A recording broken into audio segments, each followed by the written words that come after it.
Yo, salut tout le monde, bienvenue dans cette vidéo. Je vous prends juste une seconde en préambule pour vous dire que j'ai bien vu tous vos commentaires sur la dernière vidéo.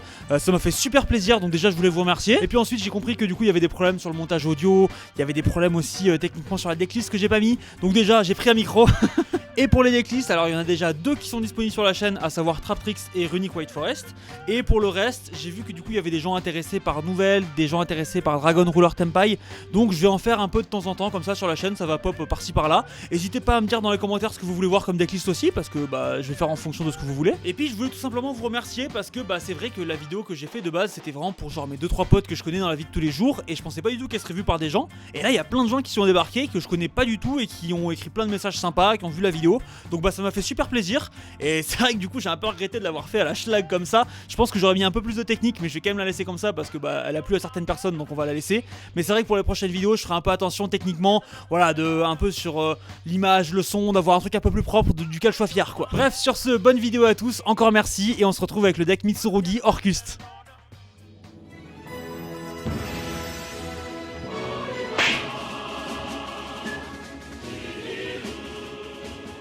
Yo les petits potes, aujourd'hui je vais faire un réupload d'une vidéo deck profil que j'ai déjà faite sur le deck Mitsurugi Orcust.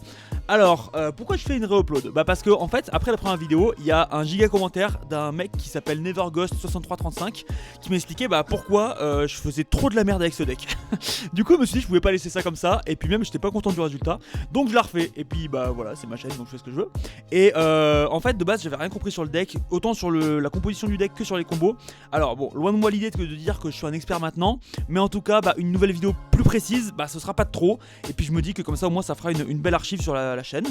Et puis voilà, on est parti sans plus attendre, la decklist. Alors c'est un deck qui a deux stratégies, donc on va commencer par la stratégie Mitsurugi et on va commencer par les trois rituels avec Futsu, Habakiri et Murakumo. Bon ça c'est clairement indiscutable comme ratio. L'idée c'est que Habakiri est limité à 1, avant on en jouait 3, maintenant on peut plus en jouer qu'un seul, donc on se contentera de 1. Il y a Futsu, il y a Murakumo. Futsu c'est toute la puissance pour le grind game et la défensif. Murakumo c'est ce qui va nous servir à mettre la pression sur l'adversaire, toute la puissance offensive du deck. L'idée c'est que eux c'est des briques en main, donc on en veut qu'un seul, et lui on peut le jouer qu'un, donc on le prend en une fois. On a 3 Aramasa, un Kusanagi, un Saji. Alors je sais que Aramasa peut faire débat à 3, l'idée ça va être de stabiliser un peu le deck puisqu'on a perdu des Habakiri.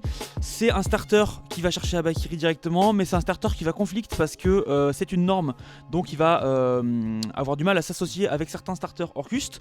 L'idée c'est que je trouve qu'on n'a pas assez de starters Mitsurugi dans le deck, et j'aime beaucoup Longine, donc j'ai quand même envie de la prioriser.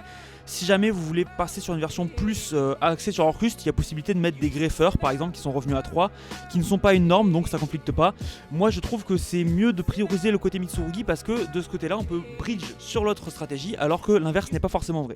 Donc Aramasa va tuto 1, Kusanagi remonte une magie piège Mitsurugi du grave à la main, et Saji tuto une magie piège. Avec ça on a les magies, 3 prières, un miroir et un rituel, et puis même on a la piège avec une grande purification Mitsurugi.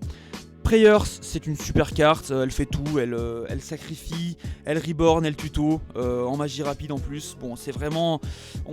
c'est un starter, mais si on l'utilise pas en tant que start, on peut encore extendre des plays avec elle, c'est génial. Miroir, très important pour le grind, mais c'est une brique en main, on veut pas l'avoir en main. Mitsurugi rituel, indispensable pour faire toutes nos invocations rituelles globalement. La carte est géniale, il n'y a pas grand chose à dire. Je pense pas la jouer en plus d'une fois, déjà parce que ça coûte cher, et ensuite, parce que c'est pas forcément utile étant donné qu'on n'a pas énormément de name rituel dans le deck. De l'avoir en main avec un rituel, c'est assez rare, donc on n'en veut qu'une seule. Et grande purification en main, alors je sais que certains la jouent en side, je préfère la jouer en main dans le sens où j'ai l'impression que le board de fin Mitsurugi, si on n'arrive pas à passer sur Orcust, est quand même pas si oppressif que ça. Et grande purification rajoute beaucoup. Si on finit juste avec les body et prayers, je trouve que c'est un peu faible. Purification rajoute. Alors c'est vrai que du coup pour la 1 ça peut rajouter cet aspect positif d'avoir un meilleur board final. Ça peut permettre de brick aussi, ça peut faire brick si on joue en deuxième. Donc c'est vraiment débattable. Moi j'ai choisi de la mettre en main, et après de toute façon elle peut être side out pour les parties où vous partez en deuxième. 3 pré-prep. Pré-prep, excellente carte. Fait un +1 en main, va chercher Habakiri, commence tous nos combos. C'est génial. Le seul problème de pré-prep c'est si jamais on a cookie en main, parce que du coup on peut pas les tutoriser cette magie rituelle vu qu'elle n'aime pas les monstres rituels. L'idée c'est que donc il nous faut absolument Cookie dans le deck, mais c'est pas un si gros problème et c'est largement pas une excuse pour ne pas la jouer à 3, la carte est exceptionnelle. Alors côté Orcuste, on va avoir les starters avec 3 Girsu le mec chevalier, 3 Harp Aurore et un Cymbal Skeleton. Alors pourquoi je dis starter? Parce que eux ils sont joués en x3, c'est des starters qui nous partent sur la full loop. Cymbal Skeleton, il va nous permettre de faire un petit board, ça va pas être un starter comme les autres, il va être un peu plus compliqué à utiliser, c'est pour ça que je l'ai mis encore une fois, il va surtout servir pour les combos.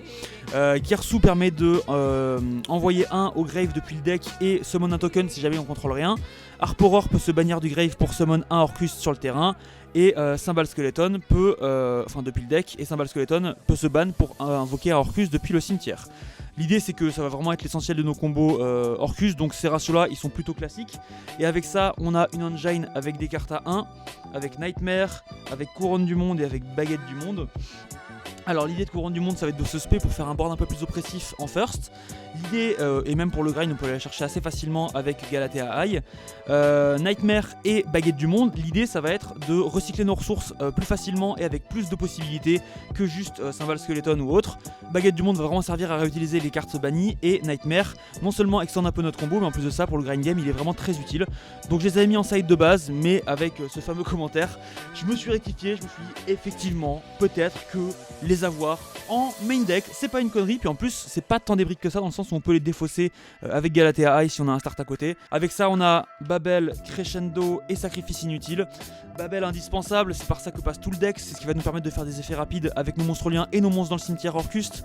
Crescendo, c'est la contre-piège ultime, la contre-piège qui est une omni, qui fait tout, qui est tutorisable. Impérative aussi, peut être decide si jamais, mais impérative dans le main je pense. Sacrifice c'est juste un starter, si on envoie Harp Aurore au grave, ça nous start les combos Orcuste.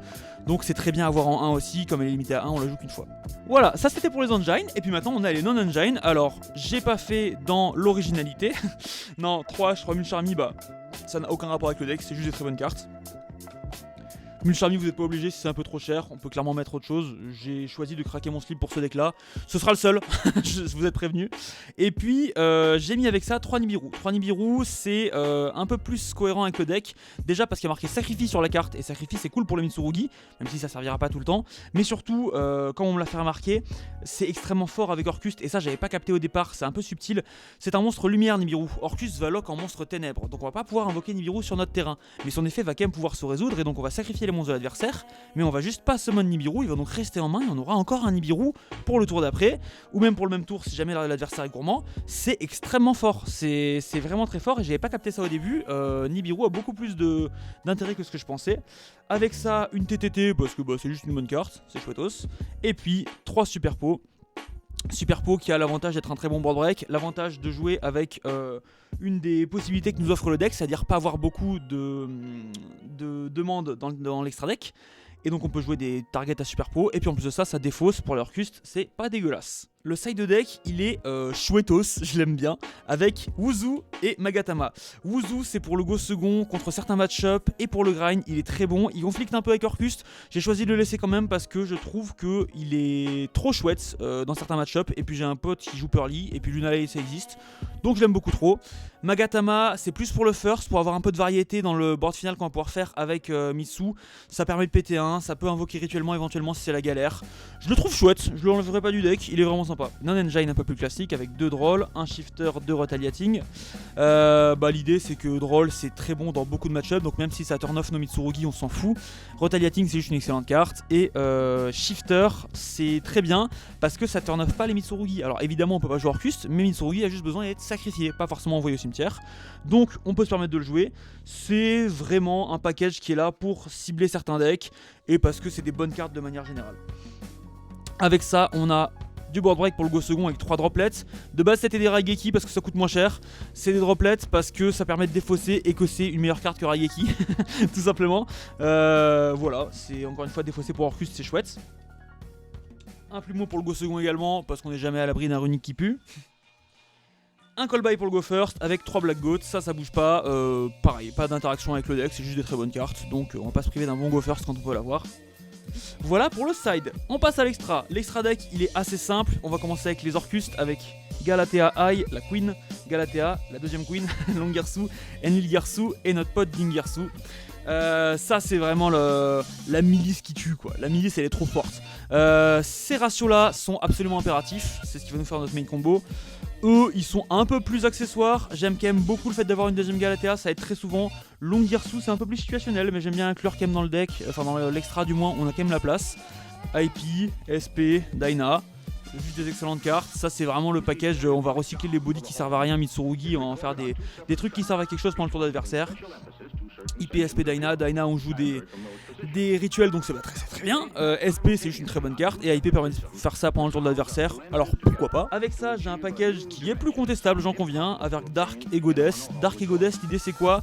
L'idée ça va être, j'aime beaucoup le grind game, moi j'aime bien quand les tours ils dépassent 2 tours et qu'on peut jouer et s'amuser sur plein de tours. C'est pas du tout impératif, c'est pas du tout utile dans toutes les situations, mais comme il y avait de la place, moi c'est des cartes que j'aime bien, alors je les ai mises. Le Vampire Zombie, excellente carte, c'est elle qui nous permet de bridge entre Mitsurugi et Orcust. Pour faire simple, nos rituels sont des niveaux 8, on va pouvoir les X6 en Vampire Zombie. Et Vampire Zombie va nous permettre d'envoyer 4 cartes au cimetière du dessus de notre deck. Généralement, on va pouvoir envoyer des Orcust comme ça, vu qu'on a suffisamment de name dans le deck. Et si on fait ça, on peut réinvoquer un des monstres qu'on a envoyé au cimetière. Donc le principe ça va être de réinvoquer un Orcust et puis après on part sur les combos Orcust. L'idée c'est que même si on ne touche pas d'Orcust, on peut clairement réinvoquer n'importe quel name qu'on touche, hein, une hache, un Fuvalos, et faire une lien avec à la fin type IPSP. Typhoon, bah, c'est une super carte, ça c'est quand c'est la catastrophe, bah ça nous sauve, et même quand c'est pas la catastrophe c'est super fort, donc pourquoi ne pas la jouer. Et puis enfin on joue Garura et Mudragon pour les targets à super poli. Voilà, rien de hyper original. L'idée ça va être maintenant de vous montrer des combos qui vont être, je l'espère, à peu près ok dans l'exécution. Je vais vous montrer d'abord un combo Mitsurugi puis un combo Orcust, dans le sens où à la fin, sur le board final, les deux se cumuleront. Mais je trouve ça plus lisible, plus clair si je sépare la chose en deux, parce que bah, tout simplement il y a moins de cartes à l'écran, c'est plus visuel. Voilà, on va commencer par les Mitsurugi. Alors pour les Mitsurugi, l'idée c'est Abakiri. Abakiri il est que en x1 dans le deck, mais comme on peut aller le tutoriser par Aramasa qui va le chercher dans le deck, par notre ami Prayer Mitsurugi, par notre ami pré-préparation des rites. L'idée c'est que on va pouvoir commencer avec n'importe quelle de ces cartes. Pour exemple, je vais prendre pré-préparation des rites, déjà parce que c'est une carte que j'aime bien, mais en plus pour vous montrer à quel point la puissance est démentielle. Et puis on va pouvoir commencer avec juste ce one card là. Pré-préparation des rites est activée. On va chercher donc Abakiri, comme dit susditement, ça se dit pas. Et on va chercher notre ami Miroir Mitsurugi. Hop, une main à 2 cartes. On active l'effet d'Abakiri. Abakiri permet d'envoyer un monstre Mitsurugi depuis le deck, de l'invoquer SP puis de le sacrifier juste après. Ça sera Saji. Saji il a un effet quand il est invoqué ou quand il est SP, il peut tuto une magie piège Mitsurugi. Je vais donc chercher mon ami Mitsurugi Ritual. On a une main à 3 cartes. On va activer Mitsurugi Ritual pour invoquer par rituel notre ami Abakiri depuis la main en sacrifiant depuis notre deck Xanagi et Aramasa. Aramasa et Xanagi ont tous les deux un effet quand ils sont sacrifiés. Aramasa permet de tuto un monstre Mitsurugi, on va chercher Futsu. Et Xanagi permet de reprendre une magie piège envoyée au cimetière. Mitsurugi, on va reprendre celle qu'on vient d'utiliser, Mitsurugi Rituel. On se retrouve avec une main de 3 cartes, mais cette fois-ci on a un body. On va réactiver Mitsurugi Rituel avec son deuxième effet pour invoquer depuis le deck, en sacrifiant depuis la main au terrain. On va donc invoquer Murakumo depuis le deck, en sacrifiant Futsu depuis notre main. L'idée c'est que Futsu quand il est sacrifié va pouvoir faire son effet, c'est-à-dire tuto 1, un name Mitsurugi, on va aller chercher prière. On arrive sur ce terrain là qui est vachement fort. On peut faire un extend avec prière à ce moment là, c'est possible. L'idée c'est que là ce qu'il faut faire tout de suite c'est miroir pour invoquer Futsu depuis le grave en sacrifiant depuis le terrain. Donc je vais réinvoquer Futsu depuis le grave en sacrifiant Abakiri. Effet Abakiri qui va permettre de se reborn plus de tuto 1. On peut aller chercher la trappe. Hop, miroir est envoyé au grave. On est comme ça. Là, c'est un board qui est plus ou moins final, sachant qu'on peut faire des liens avec ces cartes-là. L'idée, c'est qu'on pourrait faire prière pour sacrifier Murakumo, tuto 1. Murakumo se reborn, il tuto 1 à nouveau. Miroir Mitsurugi revient dans le deck. C'est possible aussi. On peut même aller tuto Miroir Mitsurugi en fonction de comment vous séquencez votre chaîne. L'idée, c'est que c'est possible. Là, je ne vais pas vous montrer dans le sens où les names dans le deck, il reste ça.